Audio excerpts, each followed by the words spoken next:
बिस्मिल्लाहिमिनश्शैतानिर्रजीम बिस्मिल्लाहिर्रहमानिर्रहीम रब्बिश्रह ली सदरी व यस्सिर ली अमरी वाहलुल उक़दतम मिन लिसानी यफ़क़हू क़ौली rabbi ज़िदनी इल्मा। Date is 13th April 2021. Day is Tuesday. Lecture number 5. Chapter number 11. Noise in Environment. Reading Comprehension. Unit 11 noise in the environment, माहौल में शोर जो है हमारा आज का टॉपिक है. Now page number 112 first paragraph is about it's the definition of noise pollution. You can right above the para as the heading of noise pollution definition. Noise pollution is defined as any form of noise that disrupt the normal functioning of life. Noise pollution जो है, शोर की जो आलूदगी है वो ये है कि वो इस फॉर्म में है, वो इस तरह है कि जो वो शोर जो कि हमारी ज़िंदगी के रूटीन, नॉर्मल रूटीन को डिस्ट्रैक्ट करे, डिस्टर्ब करे. इफ़ लेफ्ट अनचेक, अगर इसको अनचेक ना किया जाए, अगर इसको छोड़ दिया जाए बग़ैर चेक किए, तो it can have serious effects on the mind and body of humans. तो ये इंसानों के जिस्म और दिमाग में गहरे असरात पड़ते हैं. Now the second para you can right heading biggest source. Now noise pollution is one of the biggest source of discomfort, stress and nuisance in Pakistan. जो नॉइज़ पोल्यूशन है, शोर की आलूदगी, एक बहुत बड़ा सोर्स है बेआराम का, तंगी का. पाकिस्तान में in urban areas and big cities, जो अर्बन एरियाज़ और बड़े बड़े शहर हैं, noise pollution has reach to a dangerous level. उसमें शोर की आलूदगी इस हद तक ख़तरनाक हद तक पहुंच चुकी है. For example Punjab environment protection agency ने एक सर्वे किया जिसमें उन्होंने क्लेम किया कि लाहौर में जो शोर की आलूदगी है वो 91 डेसिबल, क्योंकि साउंड का जो यूनिट है वो डेसिबल है, 91 डेसिबल है. और मैक्सिमम हम 75, एक इंसान जो है 75 डेसिबल जो है शोर बर्दाश्त कर सकता है, जबकि लाहौर के शहर में इट्स बिग सिटी 91 डेसिबल तक पहुंच चुका है. It's means that the mental and physical health of so many people is already at risk. तो जो दिमागी और फ़िज़िकल जो सेहत है वो कई लोगों की ख़तरे में है. Now the third heading you can write causes of noise pollution. The major causes of noise pollution in Pakistan underline this paragraph और these lines are traffic on roads, के रोड्स पे शोर होता है, कंस्ट्रक्शन साइट्स पे शोर होता है, careless use of electronic appliances, के जो बिजली की जो आलात हैं उनका बेजा इस्तेमाल होता है, और हम जो पैटर्न है लाउड स्पीक, यानी कि जो स्पीकर्स के जो है वो उसके लाउड स्पीकर्स में बोलना. Noise pollution, noise coming from different modes of transport. कहाँ से नॉइज़ आती है? व्हीकल्स, किस any kind of vehicle, it's airplanes, trains, ship prove to be highly stressful for human communities. एक इंसान जहाँ पे कम्युनिटी रहता है उसके लिए ये एक हाई स्ट्रेसफुल है कि जो व्हीकल्स के जो शोर है. With the population growth and development in urban areas, the vehicular traffic has also multiplied. उन्होंने कहा जो शहरों में अगर आप पॉपुलेशन की ग्रोथ देख लें या उसकी तरक्की देख लें, तो उसको आप इसको ना आपने मल्टीप्लाई कर दें, इतना शोर होता है.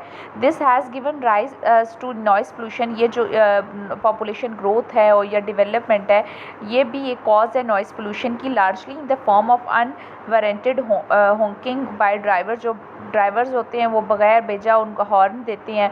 Also mushroom growth of residential colonies near airports and railway station has exposed resident to permanent and unavoidable source of noise pollution. Its para is all about the noise pollution.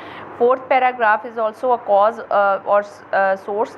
Another source of noise pollution in urban area is the work on construction sites. I already discussed is कि construction जहाँ पे काम हो रहा होता है, building वगैरह, वहाँ पे भी noise pollution बहुत होता है. Construction work in urban areas is usually slow, क्योंकि वो काम बहुत स्लो होता है और टाइम कंज्यूमिंग होती है कि अगर आप एक बिल्डिंग बना रहे हैं तो वो जो शोर है वो मुस्तकिल रहता है.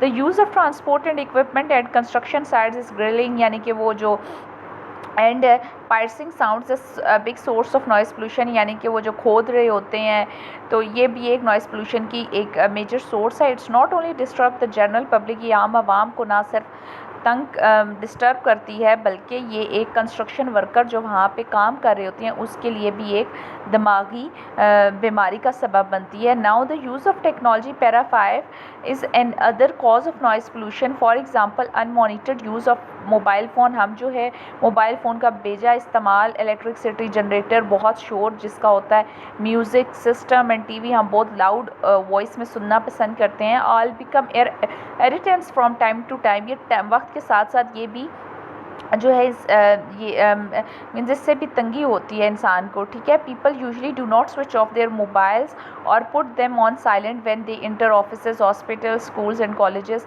जब लोग अक्सर अमूमन जो है offices, hospital, schools and colleges में दाखिल होते हैं तो ना तो अपने फ़ोन बंद करते हैं ना साइलेंट पे।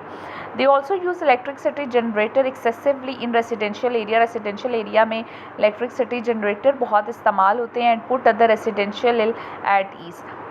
Moreover, listening to loud speaker or loud music or TV on a loud volume is another source of noise pollution. For this, people need to develop some civic responsibilities underlying these lines so that other may not be in trouble because of their careless action। तो लोगों को चाहिए कि वो अपने अंदर एक शहरी ज़िम्मेदारी अपने अंदर पैदा करें, उजागर करें कि लोग दूसरों को वो मुश्किल में ना डालें, अपने इस केयरलेस एक्शन की वजह से दूसरों को मुश्किल में ना डालें। नॉइज़ पोल्यूशन कैन ऑल्सो, अब ये जो सारे हैं पैरा नंबर 2 से लेकर टिल नाउ ये सारे कॉजेज़ हैं।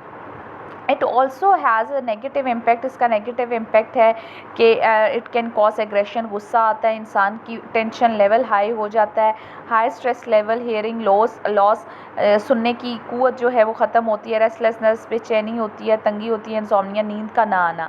Insomnia can further lead to anxiety, bad temper और इमोशनल स्ट्रेस।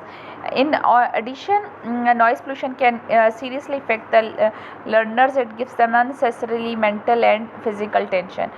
तो ये नॉइज़ पोल्यूशन जो है वो अननेसेसरी जो गैर ज़रूरी दिमागी और फिज़िकल टेंशन करती है। Now what should government do in Pakistan? There is a diet का मीन मतलब होता है शिद्दत से ज़रूरत है कि हम इस नॉइज़ लेवल को कम करें, कमिंग फ्रॉम डिफरेंट सोर्सेज, जो मुख्तलिफ सोर्सेज से आ रहा है। Government must gear up means ready, government को इसके लिए रेडी रहना चाहिए और यूटिलाइज़ करना चाहिए various means to control unwarranted noise levels, जो मुख्तलिफ़ किस्म के नॉइस लेवल्स हैं। For example government environment protectional agency जो है रिकमेंड करती है 55 decibel of noise pollution residential area में 55 डेसिबल होना चाहिए and 75 decibel in commercial area में होना चाहिए। These figures must be strictly enforced by the government को ये फिगर मस्ट लाजमी तौर पर इसको स्ट्रिक्टली फॉलो करना चाहिए। Further more government should ensure smooth traffic flow, government को ट्रैफिक फ़्लो करनी चाहिए। जो रास्ते में जो ब्लॉक वैसे नॉइस एमिटिंग जो व्हीकल्स हैं उन्हें साइड पे ब्लॉक कर देना चाहिए। यूज़ नॉइस बैरियर लगाने चाहिए जो नॉइस को एब्जॉर्ब कर सकें। And expedite construction work to minimise noise pollution, और नॉइस पोल्यूशन के जो कंस्ट्रक्शन उसको कम नॉइस को कम करना चाहिए। Also the residential societies should come forward to frame and enforce rule in their areas to check unnecessary noise producing agents and also this 8th paragraph is also it's a serious issue। so इस noise pollution को जो है वो कम से कम करने की इसको कोशिश करना चाहिए। सो ये जो चैप्टर है it's about noise in the environment, इसको आपने जो है अच्छे से एटलीस्ट ट्वाइस रीड करना है एंड देन यू आपने जो है find out the answer of this block question, जो ब्लॉक क्वेश्चन में आंसर्स हैं इसको रीड करना है और इसके आंसर्स चैप्टर में ही फाइंड आउट करना है and then learn the theme what's in the chapter.